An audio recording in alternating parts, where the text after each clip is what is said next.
जब मैंने बीएसटीसी का सहयोग किया, विधि अनुसार उनका सहयोग किया, तो मेरे दिल में एक बात थी कि मुझे बीएड वालों को भी कुछ करना चाहिए, क्योंकि कुछ लोग भ्रमित कर रहे थे। वही लोग जो आज तक अपनी भर्ती के लिए कुछ नहीं करा पाए, वो केवल भ्रमित करके आपस में उलझाने की कोशिश कर रहे, लेकिन उनकी नीति को मैंने फेल कर दिया। लेकिन सही समय के अनुसार व्यक्ति को फैसला लेना चाहिए। आप सोचिए, आज मैंने ये कहा कि अब सही समय है, आप लोग विरोध की बजाय ये चीज करना चाहिए था कि हमारे लेवल 2 के पद ज्यादा आना चाहिए। मैंने कहा आ जाइए, मैं तुम्हारा साथ दूंगा, जहां धरना प्रदर्शन करिए, मैं दूंगा साथ। पदों का वर्गीकरण होना चाहिए। एसएस और संस्कृत के पद नहीं आए थे 2016 में, अब आए 18 में, तो कम से कम वो वर्गीकरण जारी हो, पद ज्यादा विषय के आए। इसके अलावा लेवल 2 के पद ज्यादा आने चाहिए। मैं खुद माननीय मुख्यमंत्री जी के अधिकारियों, खुद सीएमओ में जाके मैं ज्ञापन सौंप पे आया था, खुद देख के आया था। मैं 8 तारीख या 7 तारीख की बात है, मैं खुद देख के आया था, 8 या 9 की जो भी बात है, उसमें लेटर पे लिखा कि आपके लेवल 2 के पद ज्यादा हैं, इनकी बीएड की संख्या ज्यादा है। इसके अलावा फर्स्ट ग्रेड के भी पद बढ़ाए जाए। इसके अलावा नई सेकंड ग्रेड की भी हम मांग कर रहे हैं कि जल्द से जल्द उसकी भी घोषणा हो, जिससे लोग तैयारी कर सके। बीएड वाले 8 से 9 लाख जो भी हैं, इनको राहत मिले। अब जो मामला कोर्ट में है बीएड और बीएसटीसी वाला, दोस्तों उस समय विधिक राय के बाद, मैंने स्पष्ट कह रहा हूं, विधिक राय के बाद मैंने बीएसटीसी का साथ दिया, क्योंकि उनके पास एक मौका था, साथ दिया। उसके बाद मैंने बीएड का भी पक्ष रखा। लेकिन अब मामला न्यायालय में गया है। कुछ लोगों को लग रहा था कि उपेंद्र यादव झूठ बोल रहा है, कुछ लोगों ने भ्रमित किया अन्य राज्यों की पॉलिसियां देखे। कुछ लोगों ने कहा कि 21 राज्यों में बीएड वालों को शामिल कर रखा है, 21 राज्यों के लिए कहा था। तो आज मैं आप लोगों को कह रहा हूं, कल ही मैं आपके पक्ष में मैं मैदान में उतर जाऊंगा। 21 राज्यों की पॉलिसी मुझे लाके दीजिए मुझे। मैं लाइव में कह रहा हूं, मैं कह रहा हूं कल ही मैं कहूंगा बीएड वालों को फर्स्ट लेवल में बिठाया जाए, लाके दीजिए। वो 21 राज्यों की पॉलिसी दीजिए जहां बीएड वालों को बिठाया। वो आपको भ्रमित कर रहे हैं। और अब मामला न्यायालय में गया तो न्यायालय न्याय कर देगा, वो तथ्यात्मक। जिस प्रकार मैंने विधिक राय लेने के बाद मैंने निर्णय लिया कि भर्ती नहीं उलझे, 25 अप्रैल को एग्जाम हो और इनको 31,000 लोगों को तो रोजगार मिले। हमारा लक्ष्य होना चाहिए कि पदों की संख्या बढ़ाई जाए। मुझे लगा कि मैंने बीएसटीसी का साथ दिया विधिक अनुसार, तो अब मुझे लेवल 2 का साथ देना चाहिए, इनको पद बढ़ने चाहिए, विषय अनुसार पद ज्यादा आना चाहिए। मैंने बात रखी। ये होता है बीच का रास्ता निकाल ले, हर व्यक्ति के साथ न्याय होना। और हम उलझेंगे, भर्ती लटकी तो किसको नुकसान होगा? सोचिए यार, मेरे पास कई सेकंड लेवल के लोगों के फोन आते हैं कि भाई साहब हमें एक सीट चाहिए, हमारी एग्जाम तो हो जाएगी ना, लोग अटका तो नहीं देंगे ना। मैंने कहा अटकाने वाले आपके सामने कौन अटका रहे हैं? मैं तो नहीं गया ना कोर्ट में, कौन जा रहे हैं वो आपके सामने। फिर अटक गई ना तो ये लोग सब गायब हो जाएंगे, आपका भाई आपके साथ आएगा और फिर कहेंगे देखो उपेंद्र यादव ने लटका दिया। अरे भाई, उपेंद्र यादव तो बचाने की कोशिश कर रहा है। जब लोग पीड़ित दुखी होते तब मेरे पास आते, तब मैं उनकी आवाज उठाता हूं, उनको न्याय दिलाने की कोशिश करता हूं। लेकिन जो फर्जी आईडी बनाकर आपको भ्रमित कर रहा है, ऐसे लोगों से बच कर रहिए।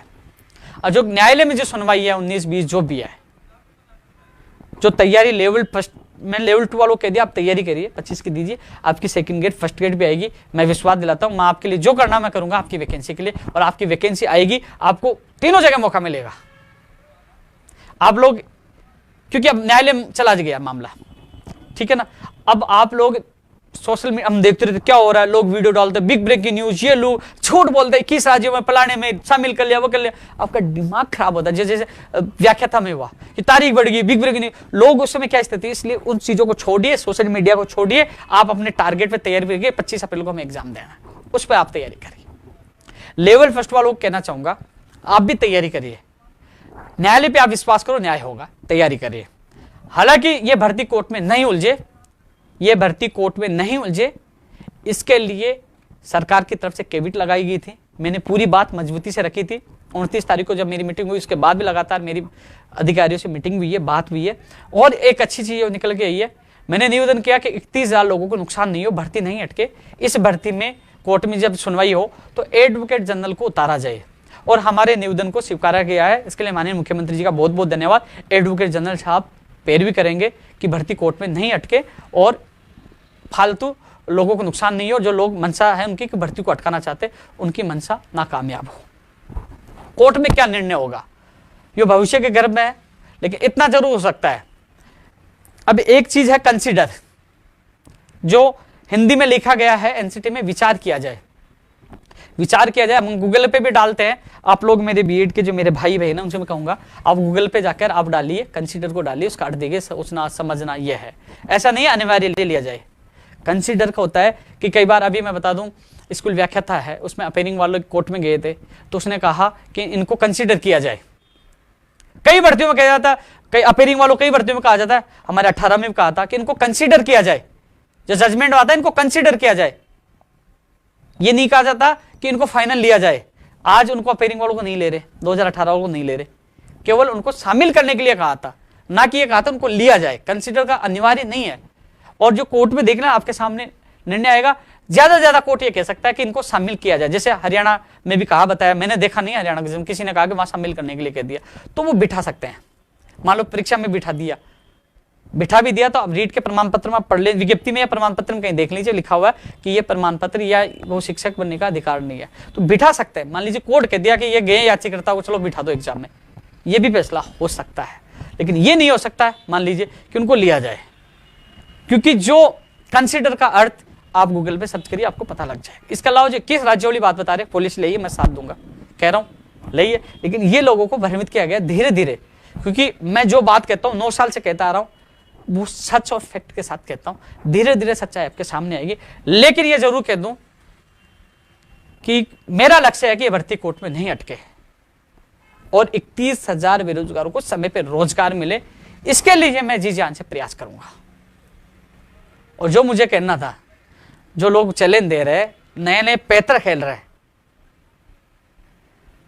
तुम्हारे पैतरे मेरी एक चाल में ही ऐसे ध्वस्त होंगे जो जिंदगी भर तुम याद रखोगे। कम से कम मेरे बेरोजगार साथियों को भ्रमित ना करे, बेचारे गरीब किसान और के बेटे हैं, बेटियां, वो तैयारी कर रहे हैं। और मेरा ये नहीं, फिर ये मत कहना आप लोग लेवल 2 वाले मेरे साथी हैं, मैं बार बार इस लेवल 2 के क्यों जिक्र कर रहा हूं, क्यों फिर मत कहना कि भाई साहब आपने लेवल 2 के पद नहीं बढ़ाए, आपने विषय के पद नहीं बढ़ाए। मैंने कहा ना, आओ मैं साथ हूं, लेकिन आप आना नहीं चाहते हो, आप लोग भ्रमित होते रहो। बाद में वो कहते हैं ना कि आग लगने के बाद कुआं खोदना, बाद में कुछ नहीं होता। लेकिन फिर भी मैं खुद जाकर माननीय मुख्यमंत्री जी के अधिकारियों को खुद ज्ञापन देके, मैं खुद बात रखे हूं आपकी, क्योंकि वाजिब मांग हो सकती है जिससे आपको फायदा, वो मांग उनको करनी चाहिए जिससे आप लोगों को लाभ हो।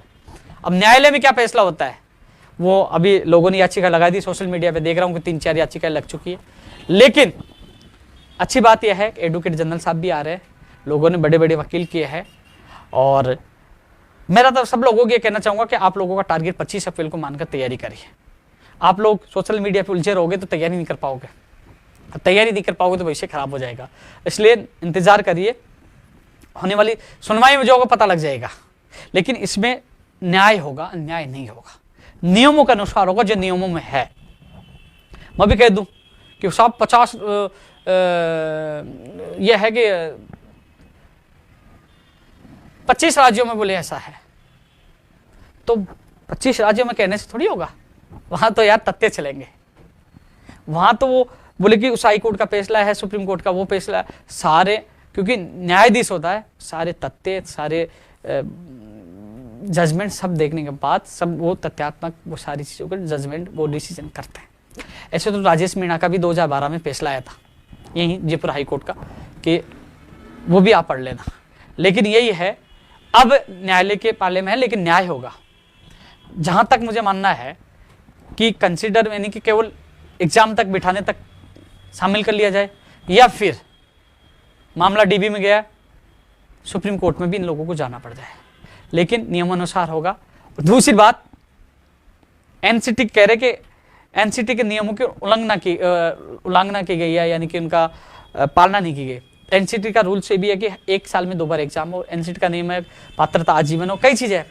राज्य सरकार कई जगह स्वतंत्र होती है, वो अपने अनुसार पॉलिसी बना सकती है। ये सबसे बड़ा, ये चीज सबसे ज्यादा इफेक्टिव कोर्ट की सुनवाई में करेगी। यही चीज बीएसटीसी वालों के पक्ष में मजबूत है। यही चीज यदि बीएड वालों को शामिल कर लिया जाता तो कहीं ना कहीं बीएसटीसी वाले बाहर हो जाते। ये चीजें, सारी चीज होती है वो राज्य सरकार के ऊपर होती है, और राज्य सरकार स्वतंत्र है अपनी पॉलिसी बनाने में। इसलिए दोस्तों, आप सभी मेरे साथियों से ये निवेदन है कि आप लोग तैयारी ज्यादा करिए, 25 अप्रैल का ध्यान रखिए। लेकिन जो बीएड के साथी हैं उनके फर्स्ट ग्रेड और सेकंड ग्रेड के लिए मैं आपकी जिम्मेदार लेता हूं। आपके लिए मैं जी जान से संघर्ष करके आपकी वैकेंसी जल्द से जल्द आए, लेकिन पहला लक्ष्य हमारी 25 अप्रैल को लेकर होना चाहिए। और जो लोग 21 राज्य वाले के, मैं बीएसटीसी का पक्ष नहीं ले रहा कि कई लोग कहेंगे उपेंद्र यादव तो बीएसटीसी का पक्ष ले रहा है, और कई लोग क्या कह रहे हैं कि बीएसटीसी वालों ने खरीद लिया। भाई साहब, ऐसी हिंदुस्तान की कोई ऐसी करेंसी नहीं बनी है जो उपेंद्र यादव खरीद ले। उपेंद्र यादव सच का साथ देता है, इसलिए साथ दिया कि वो जाके कोर्ट में आपको उलझा देते, फालतू नुकसान होता है, इसलिए भर्ती को बचाने के लिए न्याय जिसके साथ गलत। यार देखो, मुझे लगा कि मैं ये सोचता कि 8 लाख है या 3 लाख है तो मैं पब्लिक के साथ जाऊं, नहीं। मेरी आत्मा ने कहा चाहे मैं खत्म हो जाऊं, कितना ही मेरा विरोध हो जाए, मेरी आत्मा ने कहा सच का साथ देना चाहिए, और मुझे लगा तो मैंने साथ दिया। लेकिन मेरा अब आत्मा भी कह रही है कि बीएड वालों के पद ज्यादा आना चाहिए, लेवल 2 ग्रेड, जो लेवल 2 में पद ज्यादा है, 2 ग्रेड 1 ग्रेड की वैकेंसी बनी, मैं उनमें साथ हूँ, आवाज भी उठाऊंगा उनके लिए। जो हमारा आंदोलन है मां पड़ा हुआ है, प्राथमिकता के साथ ये मांगे भी रखी जाएंगी कि विज्ञप्ति जल्द से जल्द और पदों की संख्या बढ़ाई जाए। साथियों, जल्दी आपके सामने परिणाम होंगे, आप लोग तैयारी करिए और किसी भ्रमित नहीं है। लेकिन जो चेहरे आपके सामने आ रहे, कुछ समय के लिए वो चमकते हैं और बाद में जैसे पता नहीं चला वो गायब कैसे हो जाते हैं। क्यों? झूठ पर रखी गई नींव ज्यादा दिन नहीं चलती है। आज 9 साल से मैं आपके बीच में हूं, यदि मैं गलत होता तो आज तक यहां तक आता क्या। और रही बात, कुछ लोग जो नए लोग हैं, अभी अटैक कमेंट करना तो उसको शुरू कर दिया होगा, या फिर कल से रूमर फैलाने स्टार्ट कर देंगे उपेंद्र यादव तो बीएड वालों के खिलाफ है, बीएड वालों के खिलाफ है। भैया मैं 22 तारीख को जा रहा हूँ, 2016 वाले आ रहे हैं, वो बीएड वाले हैं। 1 ग्रेड वाले मेरे पास आ रहे ज्वाइनिंग के लिए, वो बीएड वाले हैं। लेवल 2 की 3500 पदों पर मैंने निकलवाई लड़ झगड़ के, वो भी बीएड वाले हैं। नई भर्ती की मांग, वो बीएड वाले। अरे सबसे ज्यादा सहयोगी बीएड वालों का करता हूं, और मैं भी साथी हूं जिनका 90-10 वेटेज कम करने से उनको फायदा हुआ है, वेटेज कम करने से, या आज उनका भविष्य साकार होने वाला है। कॉमर्स वालों को शामिल किया गया है, कई चीजों को फायदा हुआ है। वो लोग दिल से जानते हैं ना, वो मुझे पहचानते हैं ना, वो लोग तो आज ही मुझे कहते हैं, मुझे मिलते हैं, वो कहते हैं कि हाँ दिल से हम आपके साथ हैं, हम उन अपवादों में से नहीं है। आज मुझे खुशी इस बात की होती है कि वो लोग साथ है। 10, 20, 50 लोग से फर्क नहीं पड़ता, ये भ्रमित करते से कोई फर्क नहीं पड़ता। मेरे युवा, मेरे भाई मेरे साथ है, मेरी ताकत मेरा युवा है, इसलिए मैं पूरा सीना ठोक के लड़ाई लड़ता हूं, क्योंकि युवा और युवा को उल्टा वाई, और वाई क्या करती है आपको सबको पता है। तो साथियों, जल्दी एक नए वीडियो के साथ, आपके लाइव के साथ, वीडियो के साथ मैं आऊंगा। उससे पहले ये कहना चाहूंगा, लोग भ्रमित नहीं रहें, अपनी तैयारी करें, और अब अगले जिलों में आप लोग सभी मिले, हम सब मिलकर इस लड़ाई को जीतेंगे। सिस्टम में सुधार हो, मेरे बेरोजगार को रोजगार मिले, न्याय मिले। जय हिंद, जय भारत।